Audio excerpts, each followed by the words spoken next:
Sharik Qadri is the alumni of this institute. He is presently working as assistant professor in the division of aquatic animal health. And he has been working and specializes in the fields of fish virology and immunology. And his work revolves around investigating the intricate relationships between hosts and pathogens and studying the dynamics of fish infections. He has, as I already told you, he has done his undergraduate degree program from this institute, BFSC, and then he did his master's MFSC from Central Institute of Fisheries Education, Mumbai, and his PhD from Chonam National University, South Korea. I think last year also he attended a NAHAP sponsored training program in Europe, and he has more than 8 years experience in the field of aquatic animal health management, and he has contributed through his research work and his publications also in basic and applied researches at various institutes of national and international review. So it's an opportunity for all of you to be listening to a very young scientist. Welcome, Dr. Sharik. Good morning to all.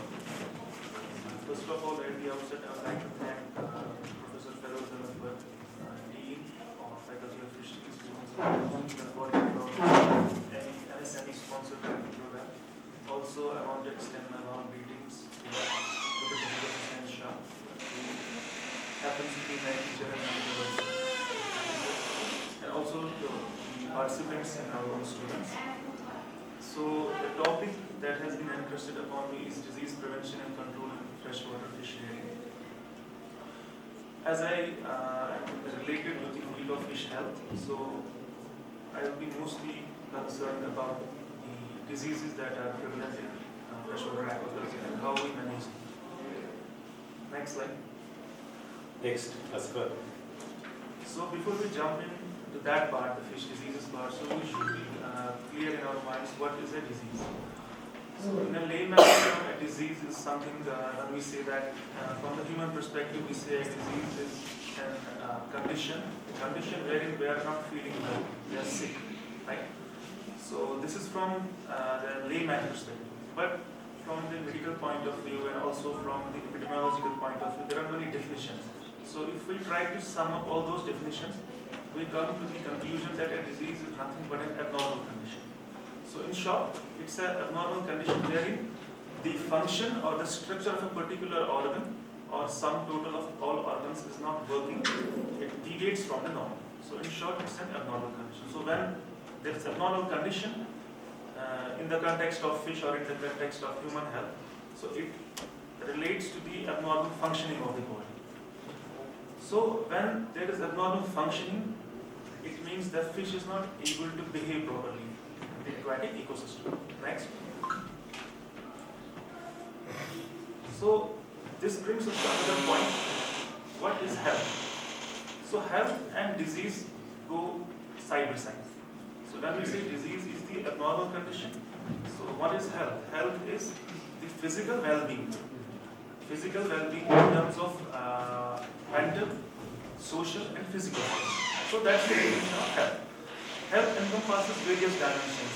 As I told you, apparently when a person is, or an individual is physically fit, so we say he's in good health. Also the mental health means his cognitive power, able to define between what is good and what is bad. It relates to the mental health. And also the spiritual aspect. But spiritual aspect we do not link with the religion. Spiritual means ethics. So when he is ethically sound, he knows his moral rights, moral duties. So that also is a part of physical overall well-being. So if there is a deviation in any part of these 5 or 6 dimensions, we say that he is not fit. He is not in good health condition, but that necessarily doesn't mean he is diseased. So we have to draw a line between health and disease. So a person can be free of disease, but he may not be mentally or physically fit. It happens. We see a lot of cases in crime. For example, a person who doesn't have apparently any signs of disease, but he's mentally sick, right? So he doesn't have that feeling of remorse that I have done something wrong. So that kind of it should be clear in our minds that the person can be apparently safe, but he is somehow has the mistake. So these are kind of general terms we should know. Next, please. So coming to the aquatic science. So we have our students having seeing this kind of figure throughout the length of their UG course, but it's actually very important from the health perspective because a disease outbreak to happen, three things are important. One is the disease causing agent, that in case of infectious diseases can be a bacteria, a virus, a fungi, or parasite for that matter. So when you have an infectious agent, you should also have a host. Host means, so it should also have the host, which in our case is the fish. So when there is an infectious agent, there is a proper host and the environment wherein the fish is thriving. So that environment should also favor the disease outbreak. Okay? For example, if there is a fish, there is also the environment, there is also the host. If all three coincide somewhere, there is a disease outbreak. You can see like environment, host and disease, all three are present, it results disease agent rather. All three are present at the same place, so it results in disease outbreak. Now what happens is, for example, if there is a host, fish है, that is its health status is quite high. आपने इसको vaccine दिया है, आपने इसको students दिए हैं, तो होस्ट का हेल्थ स्टेटस ज्यादा अच्छा है, तो उस केस में there are less chances of disease outbreak. So all three should favor the disease outbreak. So this is important from the ecological perspective. We call it epidemiological, right? It's not only related to aquatic environment, it's related to terrestrial animals also. So also the disease agent, what is its virulence? What's its pathogenicity? How much infection does it cause? That also can affect the disease outbreak. So if there is an infectious agent, but it's an opportunistic pathogen, it doesn't cause disease very often. So that way disease cannot happen. So all should favor disease outbreak. So अगर आपके पास environment जहाँ fish है, उसका temperature, salinity, उसकी turbidity, that's not in line with the standards, so it can also result in disease outbreak because stress is always the predisposing factor. जब stress होगा fish को, तभी disease होगी. अगर आप stress minimize करेंगे, physical stress, handling वगैरह भी आपको अच्छे तरीके से करनी है, तो जो pond में आप pH वगैरह check को regularly check कोई नहीं करता है. That's a fact because we just check the apparently water is clean, we say that all the conditions are in line, but that's not the case always. Fish mortality happens, then you cannot ascertain the cause जब तक आप environment वाला part clear नहीं करेंगे. Then you have to check the signs, gross pathology, कहाँ पे ulcer है, कहाँ पे hemorrhage है. Then you can check whether it's related to bacterial infestation or whatever. But for a disease to happen, these three are very important. Next. Now, there are certain reflexes with which you can judge whether a fish is healthy or it's sick. Okay?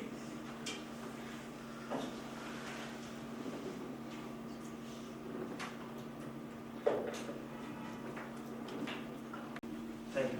So escape response. So escape response means जब fish है, जब इसको कोई threat आता है पानी में, so इसका अगर ये healthy है, तो in that case it should run away. But there is a certain pattern how it will run. For example, आपने पानी में एक टब में आपने fish रखी, उसमें आपने हाथ डाला, तो fish जो इसको लगता है it's a predator. Okay? तो the first reaction of fish will be to run away from that source. So there is a particular pattern. It will move its body reaction wherein you judge whether a fish is apparently healthy or not. वो ऐसे नहीं भागेगी. C start is the first response. So अगर वहाँ पे fish pass हो गई, C start उसने लिया और वो भागी वहाँ से, तो आपको आगे और कोई टेस्ट, जो ये responses वाले टेस्ट है, ये आपको नहीं चेक करने हैं. It means it's fine. अच्छा, अगर वहाँ पे वो fail हो गई, there is another response we call righting response. Righting means अपने fish को पानी में डालना है, लेकिन उल्टा. Its dorsal side should be upwards.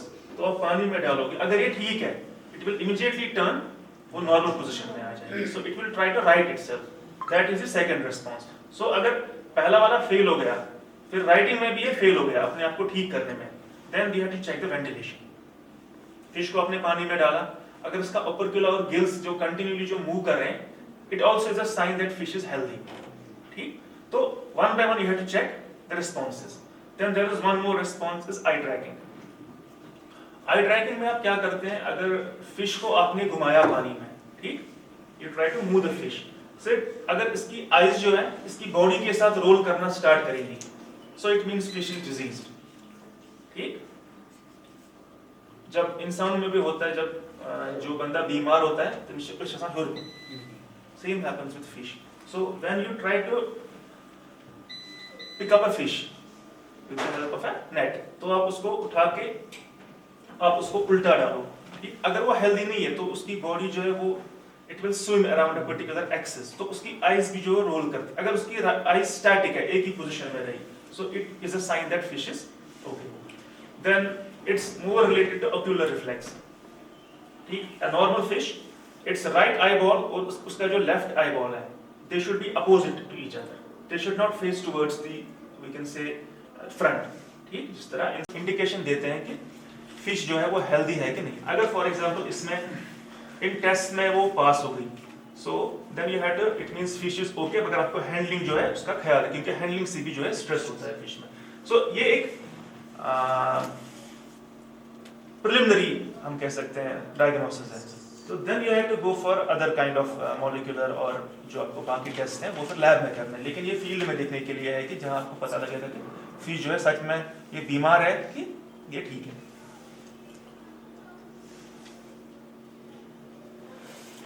जी, तो अगर हम इन्फेक्शियस डिजीजेस की बात करेंगे, क्योंकि हमारा जो मेन यहाँ पे कंसर्न है वो है इन्फेक्शियस डिजीज, जो डिजीजेस फार्म में होते हैं फिशेस को. All those diseases in one line.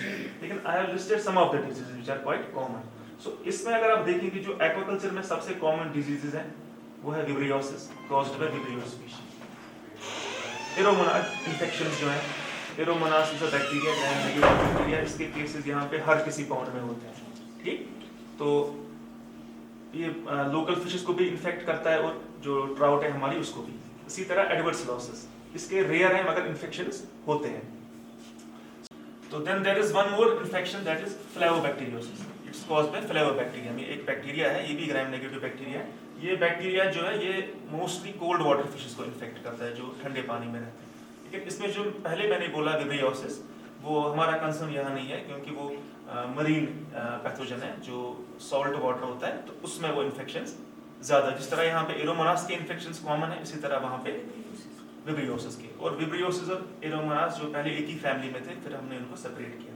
तो ग्राम पॉजिटिव बैक्टीरिया की अगर बात करेंगे तो उसमें सबसे इंपॉर्टेंट जो है वो है जो लास्ट वाला मैंने लिखा है, Renibacterium salmoninarum, which causes bacterial kidney disease.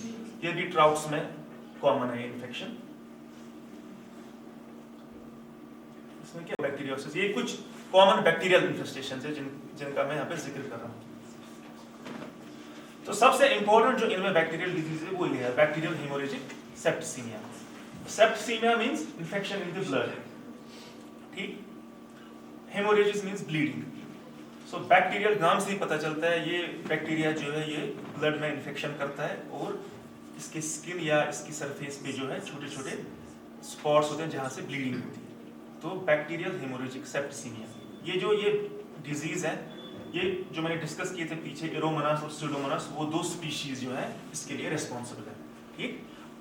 दोनों ये डिजीज कॉज कर सकते हैं, एरोमोनास भी और स्यूडोमोनास भी. लेकिन इसमें से अगर एरोमोनास स्पीशीज ये डिजीज कॉज करते हैं तो then it becomes dropsy.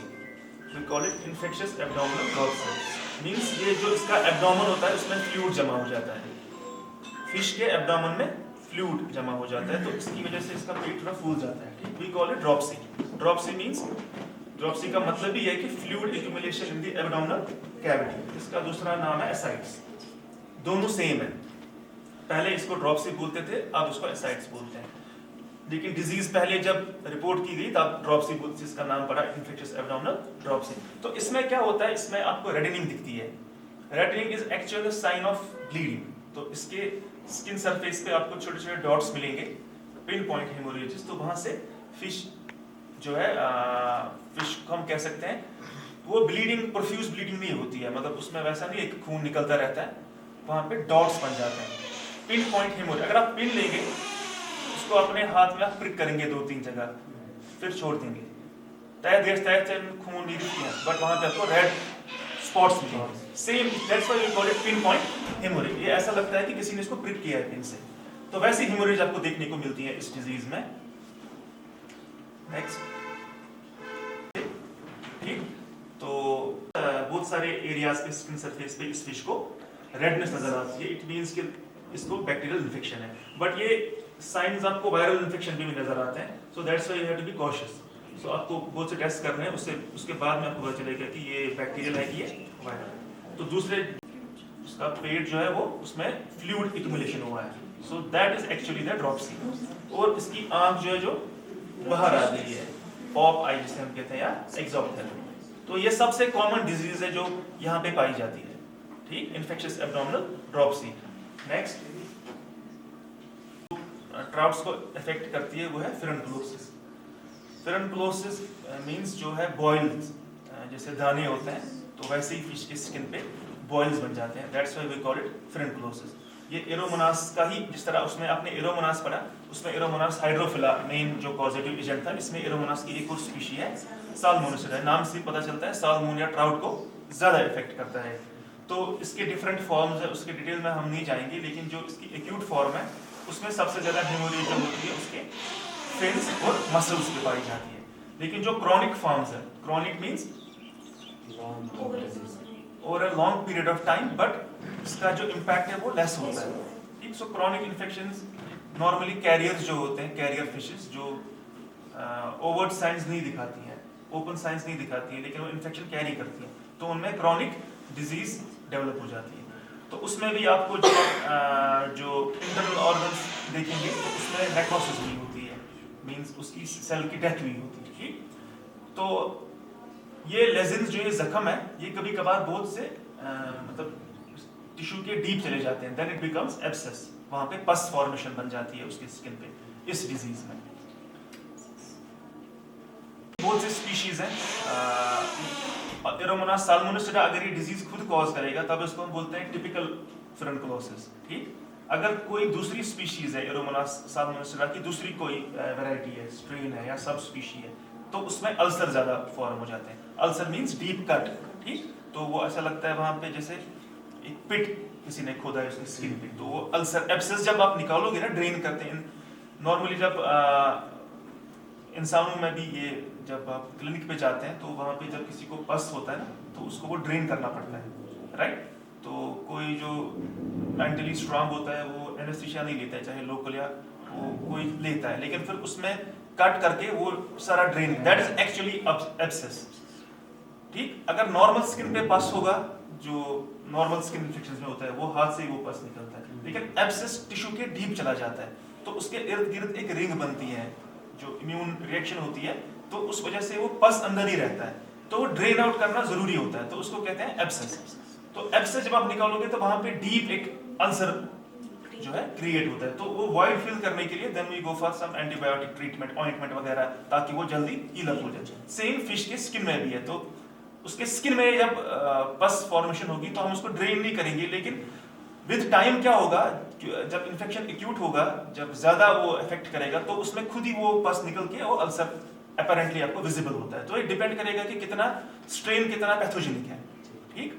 Actually क्या होता है, जो एरोमोनास नॉर्मल जो आपके पॉन्ड्स में अगर आप देखोगे तो आपको एरोमोनास मिलेगा ही मिलेगा, ठीक। It's actually an opportunistic, normally opportunistic pathogen जो फंजाई होता है, लेकिन हम कह सकते हैं कि एरोमोनास के जो ट्रेट्स हैं वो वैसे ही हैं, ठीक। जब फिश पानी में होगी, उसके स्किन या किडनी सैंपल्स आप लोगे तो आपको एरोमोनास आइसोलेट होगा मीडिया में, लेकिन that doesn't mean fish is disease, ठीक। जब वो स्ट्रेस में आएगी, वहां पे दूसरा कोई स्ट्रेस, पानी ठीक नहीं है, पीएच ठीक नहीं है, सैलिनिटी ठीक नहीं है, इन चीजों से क्या होगा कि फिश स्ट्रेस में आ जाएगी, तो वो पैथोजन उस पे हावी हो जाएगा, then it causes disease. That's why we say Aeromonas is ubiquitous pathogen. It's found in every environment, fresh water environment, but disease ये तभी होगी जब फिश स्ट्रेस में आ जाएगी। नेक्स्ट, तो यहाँ पे आप देख सकते हैं इसके स्किन पे एक बॉयल जैसा है, इट इज फिरनकुलोसिस। तो ये एक फिजिकल साइन है। एक और डिजीज है जिसे हम कहते हैं peduncle disease, it's caused by Flavobacterium psychrophilum. तो इस डिजीज को एक्चुअली ज्यादातर जो है ये ट्राउट जो फ्राई होती है ना, उनमें ये डिजीज होती है।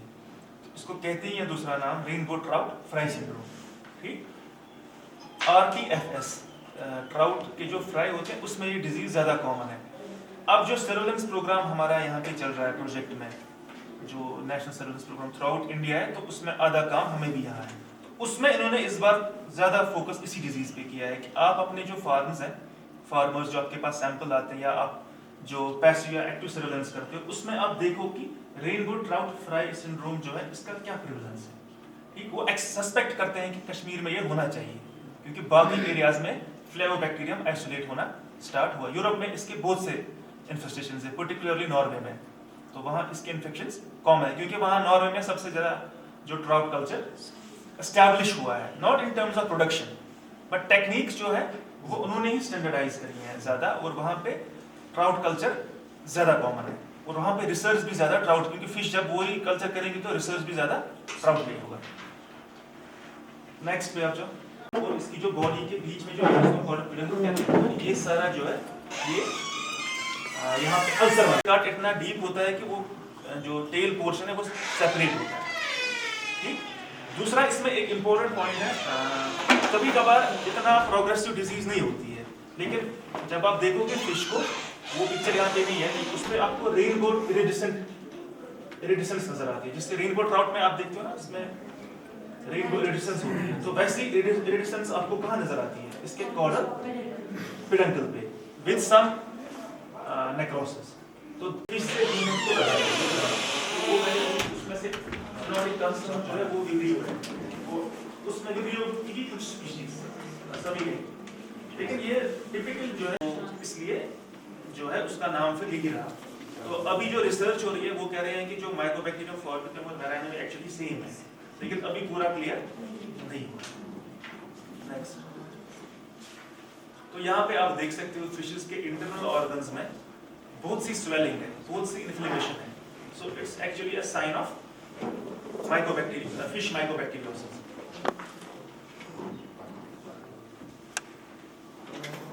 चलिए नेक्स्ट, अब फंगल इन्फेक्शन जो है यहाँ पे जो सबसे कॉमन है वो है सेप्रोलैग्निया। नेक्स्ट करो बेटा। तो सेप्रोलैग्नियोसिस जो है ये सबसे कॉमन इन्फेस्टेशन है।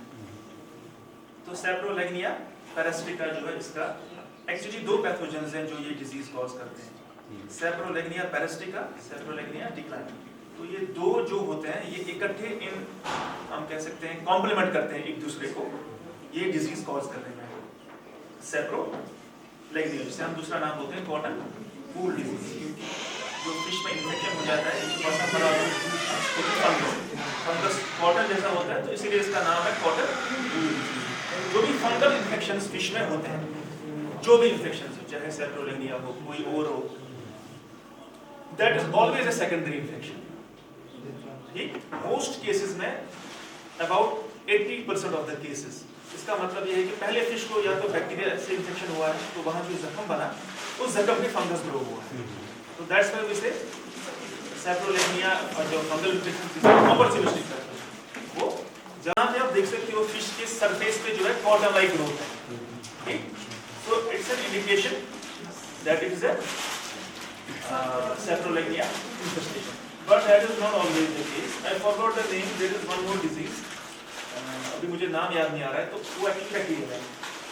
ठीक, उसका नाम सिनोनिमस है इस डिजीज का, पल्मोनारिस एक्चुअली उसका इटियोलॉजिकल एजेंट है, लेकिन डिजीज का नाम ऐसा ही है कॉटन डिजीज, बट वो एक्चुअली बैक्टीरिया है।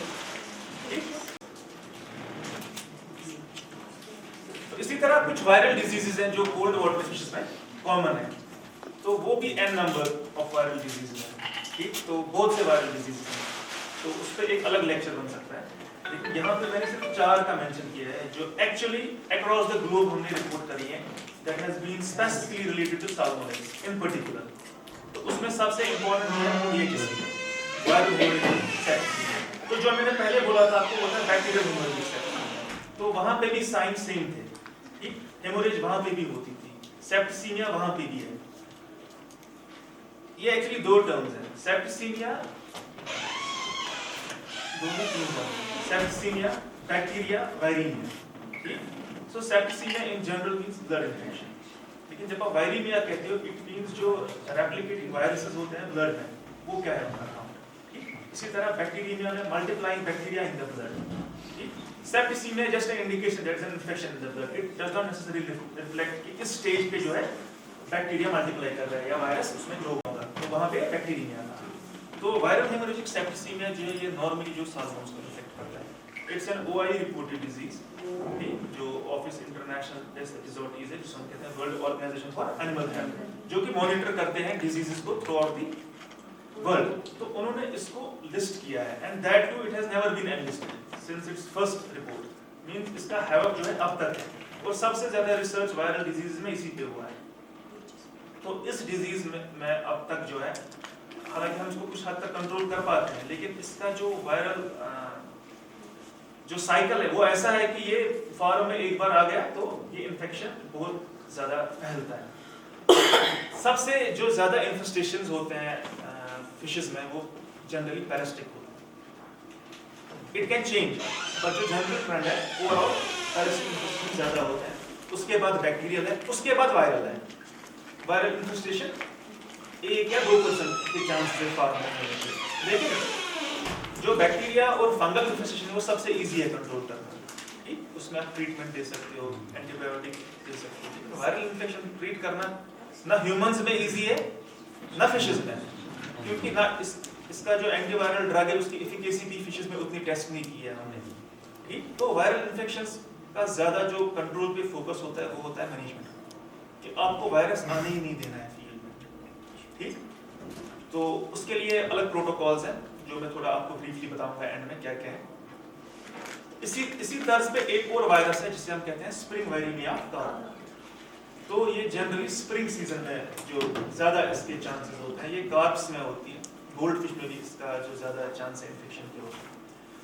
और एक और डिजीज है IPNV, infectious pancreatic necrosis virus, जो पैनक्रियाज होते हैं फिश के उसमें नेक्रोसिस करता है, उसकी डेथ करता है, बट इट डजंट मीन कि सिर्फ पैनक्रियाज इसमें इन्वॉल्व होता है। जनरली वायरल इन्फेक्शंस में सभी इंटरनल ऑर्गन्स इन्वॉल्व होते हैं, प्राइमरली इसमें किडनी, स्प्लीन और जो आपका हार्ट है। VHSC में हार्ट सबसे ज्यादा जो है वायरल नंबर मिलता है, लेकिन पैथोलॉजी उसमें नहीं दिखाता है, पैथोलॉजी किडनी में दिखाता है, क्योंकि अभी जो रिसर्च हो रही है उसमें पता चल रहा है VHSC जो है ये जो फिश का ब्लड होता है उसमें एक्टिवली एंडोथेलियल सेल लाइनिंग से रेप्लिकेट करता है, तो ब्लड के साथ इसका क्लोज एसोसिएशन है। क्योंकि हार्ट जो सबसे ज्यादा ब्लड पंप करता है तो ऑब्वियसली वहां पे आपको वायरल टाइटल ज्यादा मिलता है, मगर पैथोलॉजी उतनी नहीं दिखाता है। सबसे ज्यादा पैथोलॉजी किडनी में दिखाता है, किडनी, लिवर, स्प्लीन, इन 3 ऑर्गन्स को ये तीनों वायरस जो मैंने बोले ये इन्फेक्शन कॉज करते हैं। और ये तीनों वायरस इंटरेस्टिंगली एक ही फैमिली से बिलोंग करते हैं, जो पहले 3 मैंने बोले। सॉरी, इन्फेक्शियस पैनक्रियाटिक वाला नहीं, इन्फेक्शियस हेमेटोबायोटिक नेक्रोसिस। VHSV, SVCV और IHNV, ये जो 3 वायरसेस हैं लेफ्ट साइड से, ये तीनों एक ही फैमिली से बिलोंग करते हैं, वो है रैप्टोविरिडी। ठीक, Rhabdoviridae is related to rabies virus, तो सेम फैमिली यहाँ पे भी है। तो ये RNA वायरस है, तो ये कंट्रोल करना थोड़ा डिफिकल्ट है। तो IPNV जो है वो एक अलग वायरस है, बेरना वायरस, लेकिन पैथोलॉजी वो भी सेम दिखाता है। ये कुछ मैंने आपको बोले। अब इसके अलावा और है, तो वो हमें डिस्कस करने की जरूरत नहीं है, क्योंकि उसमें से कुछ है जो मरीन फिशेस में होते हैं, रेड सी ग्रीन इरिडोवायरस, लिम्फोसिस्टिक डिजीज भी होते हैं, हालांकि वो फ्रेश वाटर में भी कुछ चांसेस है, लेकिन वो इन्यूमरेट करना यहाँ पे एक-एक करके वो टाइम कंज्यूमिंग है। लेकिन ये 3 जो है, ये 4 जो है, ये सबसे इम्पोर्टेंट है। और पर्टिकुलरली जो पहले 3 है वो एक ही फैमिली से बिलोंग करते हैं, वो तीनों OI रिपोर्टेड है। तो इसका मतलब है ये इनका ज्यादा जो रोल है, तो इसका अटैचमेंट स्ट्रांग होता है। तो ये वापस जब आप निकालोगे, या तो वो हेड उसी में रहेगा इंटेस्टाइन में, बाकी पार्ट मिलेगा, नहीं तो इंटेस्टाइन के साथ ही वो पोर्शन इसके साथ आ जाता है। क्योंकि जो मोस्ट ऑफ द पैरासाइट्स होते हैं इनमें जो अटैचमेंट होती है, इट्स ईदर बाय हैप्टर में भी जो है कुछ हैप्टर या हैप्टर हो, उसमें या तो हुक से होगा या सक्शन से होगा। सक्शन वाला भी उतना ही स्ट्रांग है, एडहेसिव डिस्क उसमें होती है, वो उतना ही स्ट्रांग है जितना हुक्स वाला होता है, लेकिन हुक्स वाला फिजिकल डैमेज ज्यादा करता है, तो वो अलग चीज है। इसी तरह एक डिजीज, ये सब स्टूडेंट्स को मेरे ख्याल से पता होगा, एक डिजीज जो है एक्वेरियम में सबसे कॉमन है, एक्वेरियम फिशेस में, उसमें व्हाइट स्पॉट्स बनते हैं, और वो व्हाइट स्पॉट्स अगर गोल्ड फिश है तो उसके फिन्स पे ज्यादा आपको देखने को मिलते हैं, और वो लगता नहीं है कि वो डिजीज है। ठीक, अगर आप देखोगे यहाँ पिछली बार मंसूर सर के जो उसका एक्वेरियम है उसके रूम में, तो उन्होंने बोला कि इस फिश में कुछ है, तो जब हमने देखा तो उसमें यही था, एक डिजीज था। वो व्हाइट स्पॉट्स इतने ब्यूटीफुल थे उसके फिन्स पे, वो ऐसे लगते थे जैसे बीड्स हैं, ठीक। तो फिर जब हमने क्लोजली देखा तो वो इन्फेस्टेशन, तो ये क्लियरली आपको पता होना, क्योंकि गोल्ड फिश जो है ऑर्नामेंटल फिश है, तो मे भी दूसरे फिश में उतना उसका अपीयरेंस जो है उतना प्रेजेंटेबल ना हो, लेकिन बाकी एक्वेरियम फिशेस में नॉर्मली ये डिफिकल्ट होता है। तो जब आप फिर नेक्स्ट एनवायरमेंटल डिजीजेस, कुछ डिजीजेस हैं जो एनवायरमेंट के कंटेक्स्ट में, ठीक, मींस वाटर क्वालिटी ठीक नहीं हुई, तो उस वजह से जो है फिश में स्ट्रेस आ जाता है, तो उसमें इन्फेक्शन ओरिजिन नहीं होता है, लेकिन जो वाटर क्वालिटी है उससे जो है फिश का बैलेंस बिगड़ जाता है। तो स्विम ब्लैडर इन्फ्लेमेशन में यही, इसका जो swim bladder because of environmental changes ये फूल जाता है, तो इस वजह से ये बैलेंस नहीं कर पाती है। तो इसका ट्रीटमेंट कुछ नहीं है, इसको आपको थोड़ा सा पियर्स करना है, ठीक, एब्डोमिनल रीजन में, ताकि वो जो एक्स्ट्रा जो गैस है वो बाहर आ जाए और ये वापस जो है बैलेंस। नेक्स्ट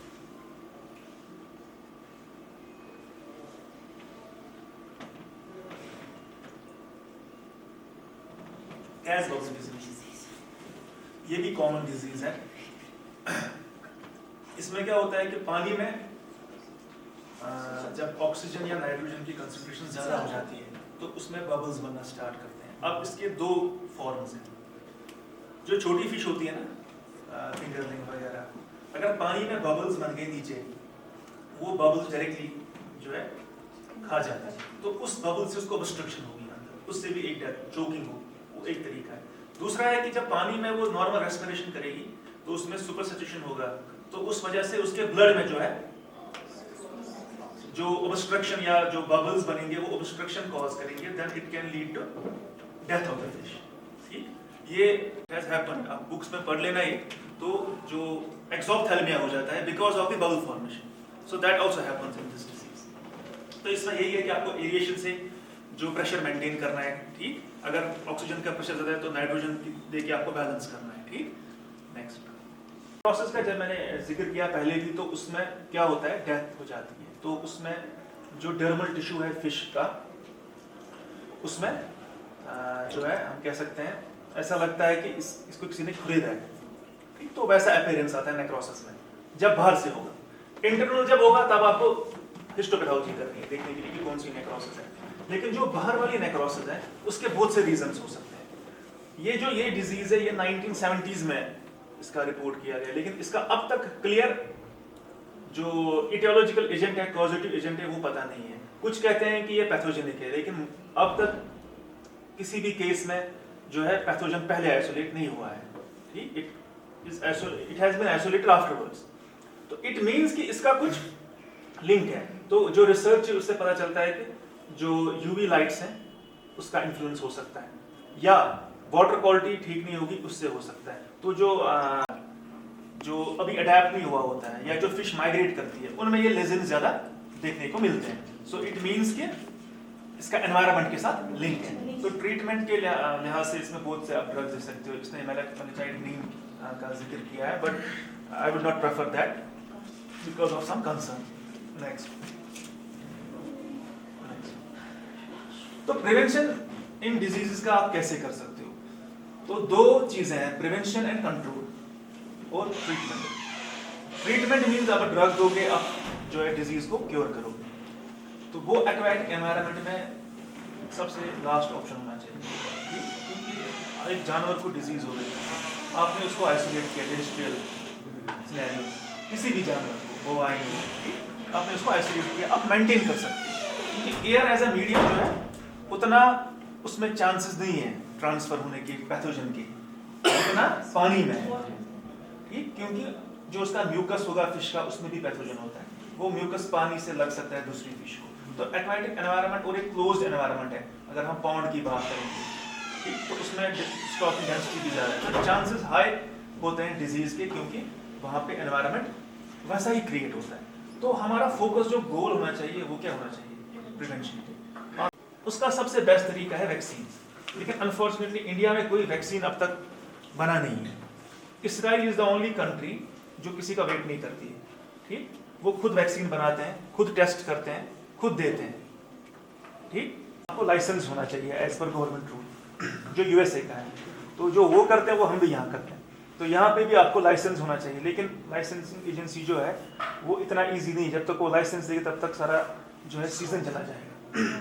तो एक और उसमें ऑप्शन जिसे हम कहते हैं ऑटोजेनस वैक्सीन। अगर एक कोई नई डिजीज इमर्ज हो गई है इस एरिया में जो कि अब तक रिपोर्ट नहीं है, तो उसमें एक क्लॉज ये भी है कि आप उस पर वैक्सीन बना सकते हो इमीडिएटली, और वो सिर्फ आप उन्हीं फिश को दे सकते हो जिस एरिया में वो है, ताकि वो कंट्रोल हो जाए।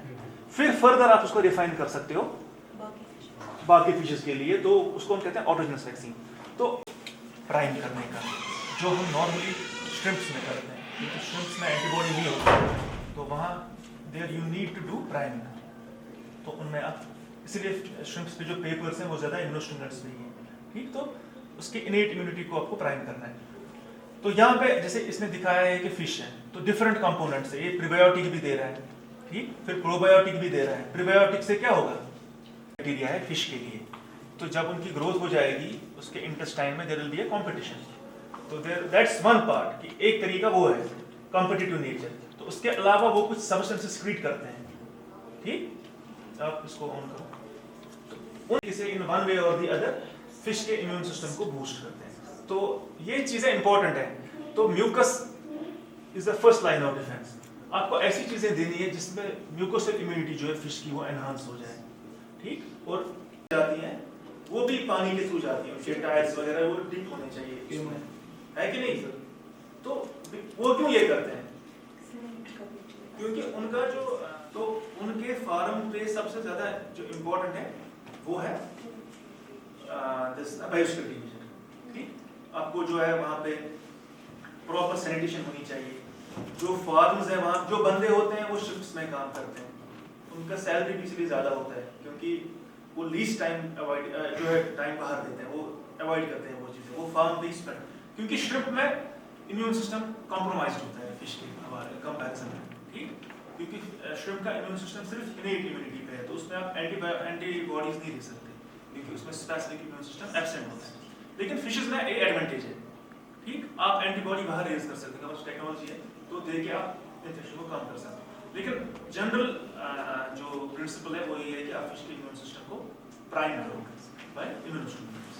नेक्स्ट, ये चीजें आपको पता है पहले से, लेकिन बोलना जरूरी है। For example good water quality, so जहाँ से पानी आता है एक्चुअली प्रोटोकॉल के हिसाब से इस पानी को पहले यूवी ट्रीटमेंट देना है कि नहीं, कोई नहीं देता है, ठीक।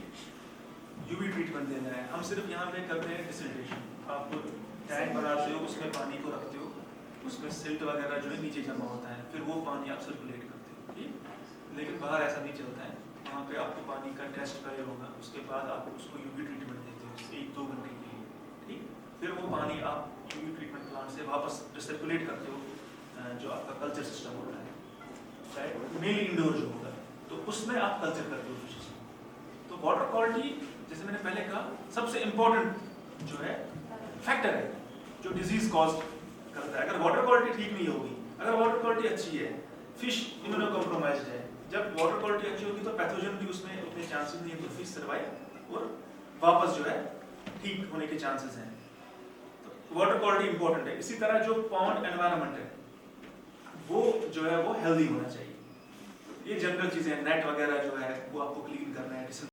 जो फिशेस बाहर से आती हैं आपको नहीं पता उनका हेल्थ स्टेटस क्या है, वो डिजीज है या नहीं है, उनको पहले आपने रखना है कुछ टाइम। उसमें से जो डिजीज होगी उनको आइसोलेट करना है, then there comes isolation. So isolation means it's only related to the disease fish. Quarantine means where you don't know the fate. Quarantine generally हम जो इनिशियल स्टॉक है, तो सीड आपको वहां से लाना है जिस हैचरी में डिजीज की रिपोर्ट कम है, ठीक। तो वो प्रोटोकॉल यहाँ पे प्रैक्टिकली फॉलो नहीं होता है। हम जाते हैं, सीड लाते हैं, फिर at the mercy of the God जो बच जाती है, तो उस पर स्टूडेंट्स को भी प्रॉब्लम फेस करनी पड़ती है क्योंकि ये जो है सिस्टम ही वैसा है। Otherwise there should be a proper, क्योंकि इसमें इन्वेस्टमेंट है। देखो अगर आप यूवी ट्रीटमेंट प्लांट लगाओगे उसके लिए इलेक्ट्रिसिटी चाहिए, उसके लिए आपको इन्वेस्ट करना है, वो पैसा कौन देगा, ठीक। वो गवर्नमेंट देने के लिए तैयार नहीं है।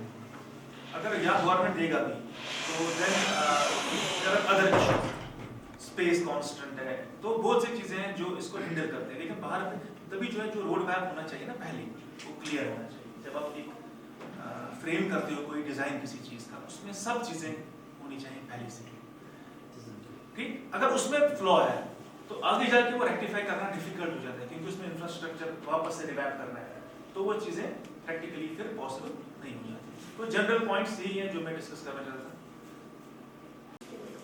वो ड्रग्स जिसमें केमिकल्स भी हैं और एंटीबायोटिक्स भी हैं, ठीक। तो आयोडोफोरा नॉर्मली आपको पता है जो डिसइंफेक्ट करने के लिए आप देते हो, ठीक। ये क्राउड हैचरीज में भी ज्यादा होता है।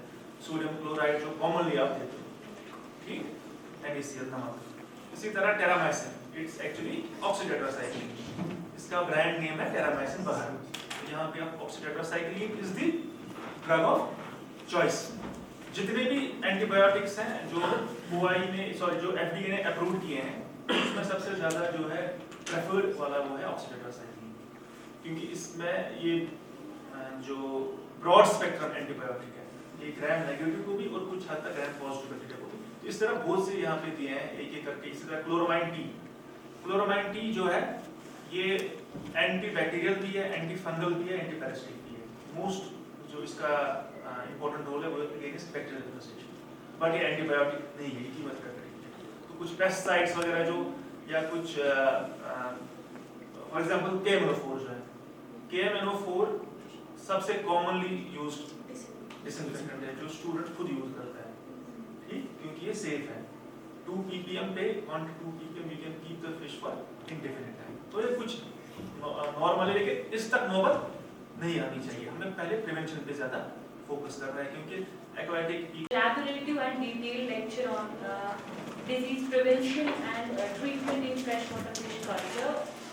We are very enlightened by this culture, this type of lecture, and listening to you, it was an honor for me as well.